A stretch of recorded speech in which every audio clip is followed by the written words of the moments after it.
nomine Patris et Filii et Spiritus Sancti. Amén. Ave María purísima, sin pecado concebida. Bienvenidos, queridos amigos, buscando el catolicismo. Seguimos entonces con nuestra refutación del lefebrismo. Ya hemos hecho mucho contenido sobre esto. Hay una playlist de más de 50 videos, más de 60 videos. Pero vale la pena seguir haciendo contenido sobre esto, porque la Iglesia está pasando momentos muy difíciles.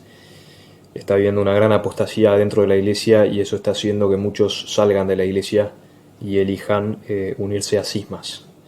Por ejemplo, la Fraternidad de San Pío X. Entonces, lo que vamos a hacer en esta serie va a ser una serie de videos de refutación de la posición lefebrista. No va a ser una refutación exhaustiva, va a ser una refutación esencial y breve, o sea, los puntos esenciales. Y lo que voy a hacer es ir leyendo y comentando el trabajo que yo escribí, no por un motivo de gloriarme en mi trabajo o hacer propaganda, sino sencillamente porque es un buen compendio en español de varios argumentos importantes y claros y fundamentales, y además porque lo escribí yo y lo conozco bien, entonces me es más fácil leer y para explicar. Pero a raíz de lo que está escrito podemos ir explicándolo. Así que bueno, vamos a ir haciendo algunos videos. Este ensayo, este trabajo está en academia.edu y posiblemente lo publique en otros lugares. La idea también es traducirlo a otros idiomas, así que si alguno que sepa otro idioma, italiano, francés, portugués, que vea estos videos y le interese traducirlo y ayudar a este apostolado, y sobre todo a la Iglesia Católica. Todo esto es para la unidad de la Iglesia Católica, para la gloria de Dios y salvación de las almas. Bueno, me puede avisar y podemos ponernos en contacto para hacer la traducción. Bien, entonces un prefacio primero. Dice así: la Fraternidad Sacerdotal de San Pío X, las siglas son FSSPX, en inglés SSPX, Society of St. Pius X, Fraternidad Sacerdotal de San Pío X. Es una organización religiosa, es un movimiento que se autodefine como una sociedad sacerdotal de vida común, fundada por el arzobispo Marcel Lefebvre en 1970. Esta es una definición sacada de una página oficial de la fraternidad, ¿sí? Ellos se autodefinen como una sociedad sacerdotal, sociedad de sacerdotes de vida común, que viven en común, fundada por Marcel Lefebvre en 1970, ¿sí? La fraternidad de San Pío X se autoproclama católica. Ellos dicen ser católicos, aunque la legítima autoridad de la Iglesia Católica, o sea, el magisterio de la Iglesia, ha repetido varias veces que este grupo no está en plena comunión con la Iglesia, llamándolo incluso en más de una ocasión cisma, ¿sí? La Iglesia ha dicho muchísimas veces que este grupo no está en plena comunión. Ahora bien, razonemos. ¿Cuáles son los modos de no estar en plena comunión con la Iglesia? Básicamente la herejía, el cisma y la apostasía. Entonces, si uno no está en plena comunión con la Iglesia es porque o es hereje, o es cismático, o es apóstata. Por lo tanto, una de las tres tiene que ser. En el caso de la fraternidad, según la Iglesia, es cismática. Y es herética también, pero bueno, eso no está declarado así magisterialmente, ¿no? Eso de que sea herética es más una conclusión teológica a partir de todo lo que la fraternidad dice, ¿no? Bien,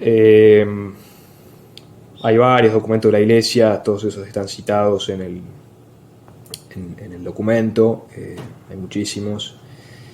Por ejemplo, podemos recordar a todos los fieles católicos la advertencia dada por San Juan Pablo II a la Iglesia en su documento magisterial Ecclesia Dei Afflicta, numeral 5, donde dice: en las presentes circunstancias deseo sobre todo dirigir una llamada a la vez solemne y ferviente, paterna y fraterna, a todos los que hasta ahora han estado vinculados de diversos modos con las actividades del arzobispo Lefebvre, para que cumplan el grave deber de permanecer unidos al vicario de Cristo en la unidad de la Iglesia Católica y dejen de sostener de cualquier forma que sea esa reprobable forma de actuar. Todos deben saber que la adhesión formal al cisma constituye una grave ofensa a Dios y lleva consigo la excomunión debidamente establecida por la ley de la Iglesia.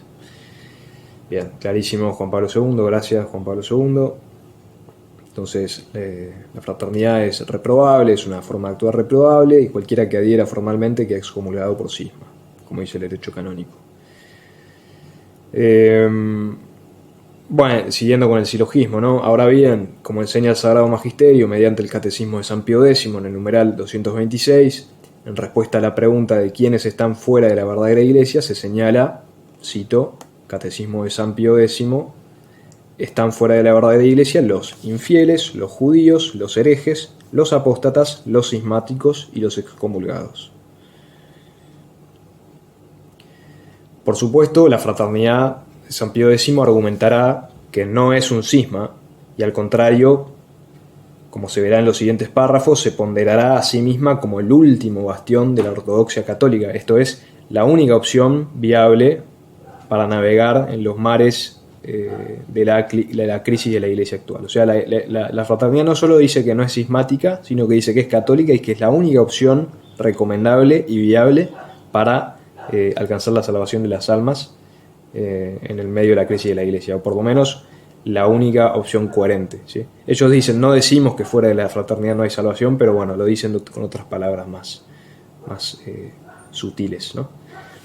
Esta supuesta sociedad se caracteriza esencialmente por mantener una postura intelectual y práctica que da a entender implícitamente que la fraternidad, y a veces explícitamente, que la fraternidad de San Pío X es la única respuesta coherente a la actual crisis de la Iglesia Católica, a pesar de que la fraternidad misma no forma parte de la estructura jurídica de la Iglesia Católica.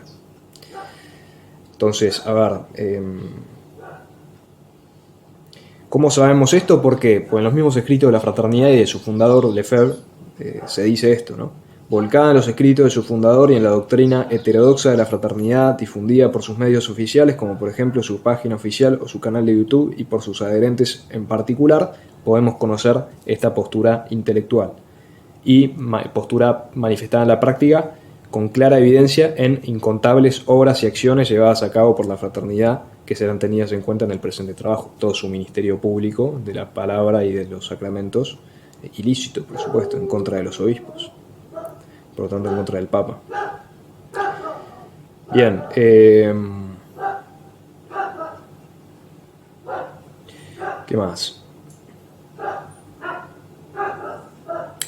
El tema de que la Iglesia no forma parte de la estructura jurídica de la Iglesia, bueno, eso está clarísimo, ¿no? No tienen estatus canónico, por lo tanto no forman parte del gobierno de la Iglesia. Uno de los requisitos para ser miembro de la Iglesia, miembro del cuerpo visible de la Iglesia, es estar unido al gobierno, a la jerarquía, según la eclesiología tradicional. Por ejemplo, San Roberto Bellarmino, doctor de la Iglesia. Bueno, la fraternidad no está unida al gobierno de la Iglesia. Disculpen, ese perro no es mío. Si fuera mío ya lo hubiera entrado, pero... bien, esto lo ha dicho, por ejemplo, el cardenal Burke, canonista, doctor en Derecho Canónico, ex jefe de la asignatura apostólica. Las citas están en la página, en el documento. Y se dirá más sobre el hecho de que la fraternidad está separada del gobierno de la Iglesia Católica más adelante, al hablar de la jurisdicción y de la misión canónica. Bien. Y digamos otra cosa, la estructura jurídica de la Iglesia Católica es así por derecho divino. Jesucristo fundó una sociedad jurídica. Porque muchas veces te dicen, no, pero vos estás metiéndote en cosas legalistas, en cosas de derecho canónico, que no son importantes, o que incluso vos no sabes nada de esto. Bueno, a ver, Jesucristo fundó una iglesia jurídica, una estructura jurídica, visible, ¿sí? Esto lo enseñan los papas preconciliares incluso. Y no hace falta ser un canonista para darse cuenta de que la fraternidad es cismática, ¿no? Y para defender a la Iglesia. Bien. ¿Qué más? Esto a menudo se muestra de modo más explícito, por ejemplo en el video número 46 de la Crisis in the Church Series, la serie de la crisis de la Iglesia, publicado por una página oficial de la fraternidad, quizás la más importante. El padre McFarland de la fraternidad afirma que entró al seminario de la fraternidad sacerdotal de San Pío X porque creía en ese entonces, como también ahora cree, quizás incluso probablemente o ciertamente de modo más fuerte, que la respuesta de la fraternidad sacerdotal de San Pío X a la crisis de la Iglesia es la única consistente y coherente. Entonces no lo digo yo, lo dicen ellos, y esto lo publica la fraternidad, ¿sí? Todas las referencias están en el documento. También hay otros modos en que los miembros oficiales de la Fraternidad Sacerdotal San Pío X revelan esta mentalidad cismática, exclusivista y sectaria. Por ejemplo, el mismo padre McFarland, en el mismo video, minuto 46, segundo 40, afirma que la Fraternidad Sacerdotal San Pío X no puede unirse con los demás grupos similares en estilo a esta fraternidad, pero que están aprobados canónicamente por la Iglesia, o sea que están en comunión con la Iglesia. La fraternidad no puede unirse, por ejemplo, la Fraternidad San Pedro, el Instituto Cristo Rey, a menos que ellos cambien o que la Fraternidad Sacerdotal de San Pío X cambie. Un ejemplo más entre muchos que podrían darse, quizás el más ilustrativo de la naturaleza divisiva y fragmentaria de esta sociedad, es su postura oficial de que el rito de la misa Novus Ordo de la Iglesia Católica es intrínsecamente malo, o sea, dañino, y que por lo tanto los que quieran conservar la fe católica deben abstenerse de participar en estas misas, ¿sí? Una postura clarísima de la fraternidad, que está incluso en los escritos del EFEB. No hace falta ni referenciar esto porque esta postura es oficial, se puede encontrar en todas partes, proviene del mismo EFEB, ¿no?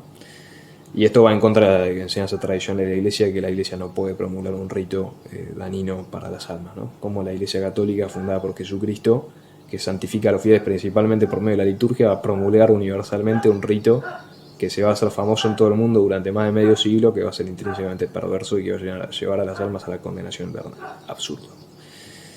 Bien.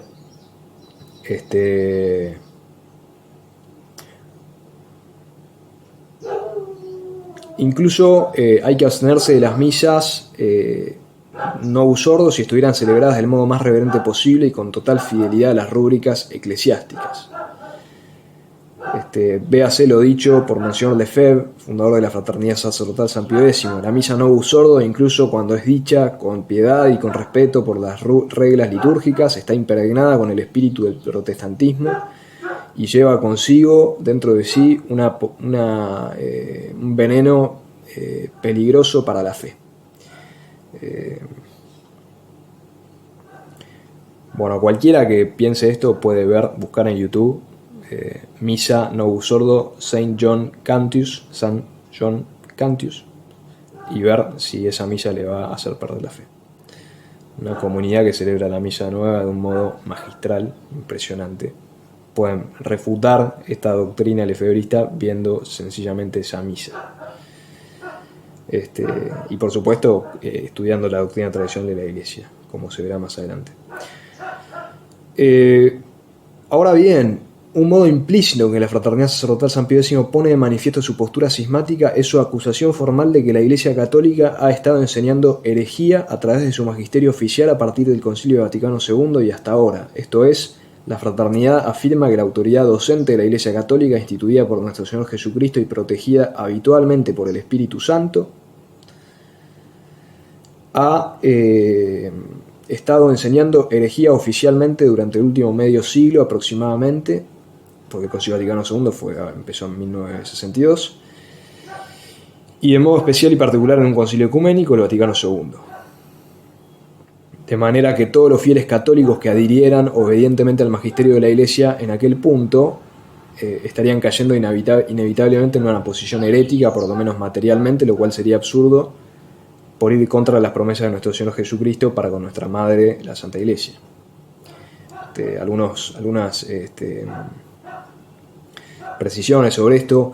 La Iglesia enseña que tiene una protección habitual el Espíritu Santo, además de que solamente es infalible cuando el Papa habla ex cátedra o cuando define algo en materia de fe y moral, pero además de esa infalibilidad, que es solo en casos muy particulares y que no es habitual, la Iglesia igual está protegida habitualmente. Eso enseña la teología católica.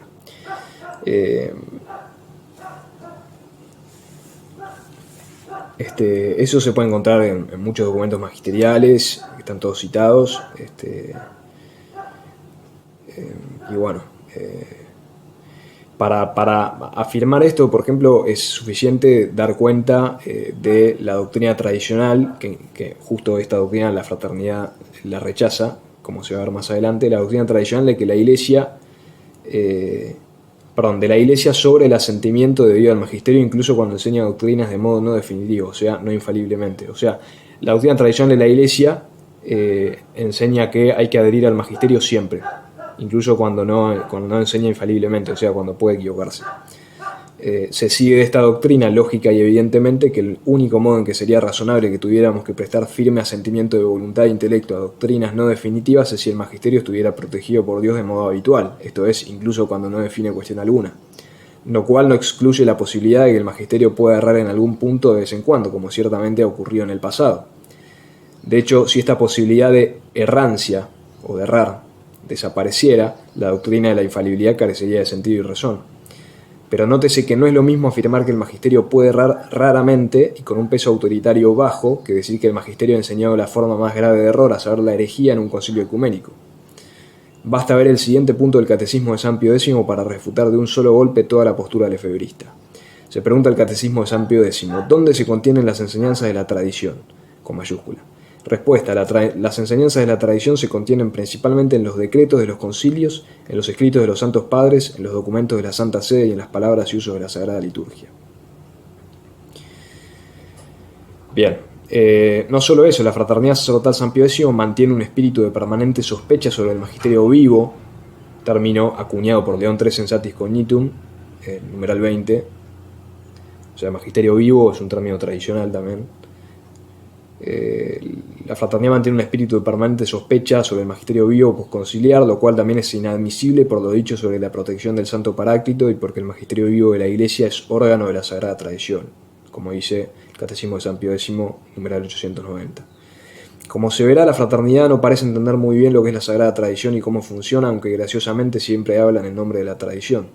Consideramos que este es uno de sus mayores engaños, puesto que con esa apariencia de tradición engañan a tantos católicos que buscan la sana doctrina, y sin embargo su concepto de tradición es próximo a la herejía, por lo menos, puesto que está separado del magisterio vivo de la Iglesia. Esto ya lo dijo San Juan Pablo II en 1988, hablando de las consagraciones episcopales sacrílegas y cismáticas de Monseñor Lefebvre. Dijo San Juan Pablo II, la raíz de este acto cismático se puede individuar en una imperfecta y contradictoria noción de tradición. Imperfecta porque no tiene suficientemente en cuenta el carácter vivo de la tradición.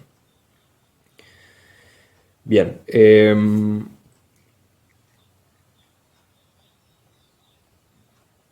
¿qué más?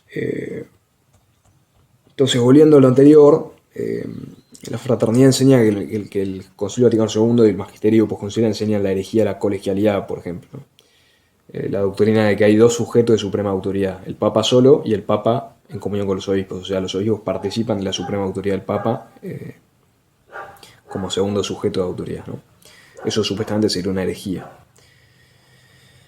Esto quiere decir, según la perspectiva de la fraternidad, que todo aquel que adhiera al magisterio vivo de la Iglesia, como la doctrina tradicional lo exige, como vimos recién, estaría en grave error y en peligro próximo de pecar mortalmente contra la fe. Continuemos pues el silogismo según las premisas lefebristas. Premisa: todos los grupos aprobados canónicamente por la Iglesia aceptan en principio la doctrina de la colegialidad, y el Vaticano II y el Magisterio Posconciliar. Luego están todos gravemente equivocados y la fraternidad tiene la verdad.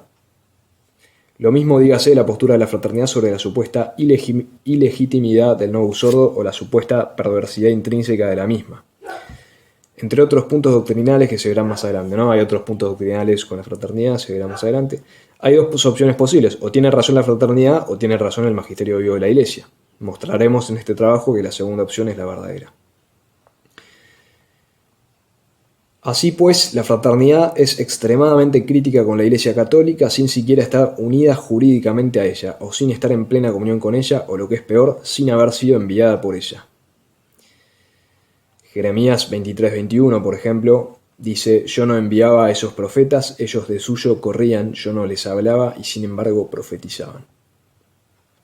Mediante el presente documento nos propondremos exponer una refutación general de todos los puntos de vista falaces de esta agrupación que se hace pasar por piadosa y ortodoxa, pero en realidad no es más que otra de las tantas sectas cismáticas que han desgarrado a la Iglesia a lo largo de la historia, compartiendo con ella sus mismos frutos: error doctrinal y ulterior división.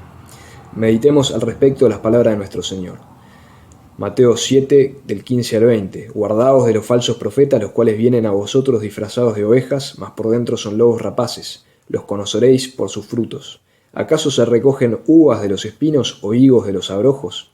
Asimismo, todo árbol bueno da frutos sanos y todo árbol malo da frutos malos. Un árbol bueno no puede llevar frutos malos, ni un árbol malo frutos buenos. Todo árbol que no produce fruto es cortado y echado al fuego, de modo que por sus frutos los conoceréis. Meditemos además otras palabras del Espíritu Paráclito oportunas para el caso. 2 Corintios 11:14. Porque los tales son falsos apóstoles, obreros engañosos que se disfrazan de apóstoles de Cristo. Y no es de extrañar porque el mismo Satanás se disfraza de ángel de luz. No es gran cosa que sus ministros se disfracen de ministros de justicia. Su fin será correspondiente a sus obras. 1 Juan 2:18. Hijitos, es hora final, y según habéis oído que viene el anticristo, así ahora muchos se han hecho anticristos, por donde conocemos que es la última hora. De entre nosotros han salido, mas no eran de los nuestros, pues si de los nuestros fueran, habrían permanecido con nosotros. Pero es para que se vea claro que no todos son de los nuestros. Todo esto se verá más claro a lo largo del estudio. Por el momento comenzaremos por estudiar la historia canónica de la Fraternidad San Pío X, lo cual se verá en el próximo video. A ver si tengo algo más. Bueno, a ver, yo dije que la fraternidad dice que la doctrina de la colegialidad es herética. Por ejemplo, veamos que dice la fraternidad por medio de un sacerdote suyo, el padre Dom Tranquilo. Dice: la doctrina del Lumen Gentium, documento del Vaticano II, de los supremos poderes, a pesar de la nota previa es una nota que puso San Pablo VI para explicar mejor el documento, a pesar de eso es herética porque es contraria a la enseñanza del Vaticano I sobre la unicidad del poder del Papa. O sea, la misma fraternidad dice esto, que es herejía, ¿no?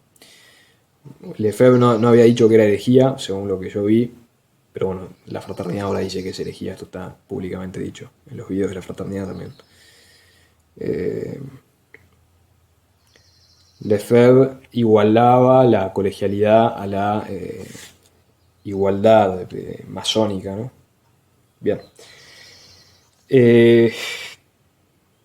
Otra cosa, ¿no? Fíjense que dice Pío XII en Mystici Corporis Christi, ¿no? Sobre los concilios. Afirma que Cristo, por fin, aunque invisible, preside e ilumina a los concilios de la Iglesia. Evidentemente, si la fraternidad tiene razón, Pío XII se habrá equivocado, porque ¿cómo puede Cristo iluminar y presidir un concilio que enseña herejía, ¿no? Bien. ¿Algo más?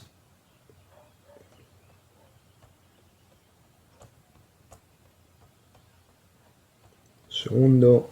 No, nada más. Entonces lo que sigue es la historia canónica de la fraternidad. Hago un breve repaso de los contenidos de este documento. La historia canónica, después está... a ver...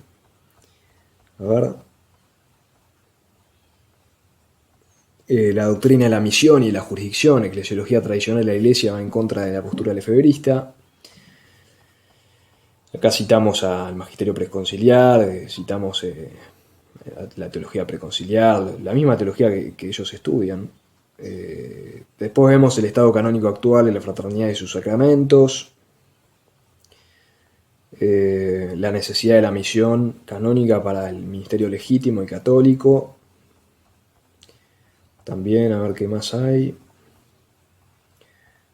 Vemos el tema del cisma, que ha dicho la Iglesia sobre las fraternidades en estado de cisma, qué es el cisma. Damos un compendio de citas sobre la necesidad de misión, la naturaleza cismática de la fraternidad. Y a ver si hay algo más. Un análisis de la definición de cisma según la Sagrada Escritura, la tradición, el magisterio. Y nada más, esa es la parte 1, o sea, el ensayo parte 1, el ensayo tiene dos partes. La parte 2 se centra más que nada en los errores puntuales de la fraternidad, ¿no? Errores en liturgia, errores en colegialidad, errores en materia de intención sacramental, y varios otros errores. Bueno, espero que esto sirva, y si te parece necesario para aclarar las aguas en esta crisis tremenda, esta gran apostasía, que acecha a la Iglesia Católica, compartí este video. Oremus, gloria Patri et Filio et Spiritui Sancto, sicut erat in principio et nunc et semper et in saecula saeculorum. Amen. Sancte Piedeci me ora pro nobis, in nomine Patris et Filii et Spiritus Sancti. Amen. Si te gusta el contenido, podés donar lo que vos quieras en Patreon, en PayPal o en Mercado Pago. Están todos los links, toda la información en el comentario de este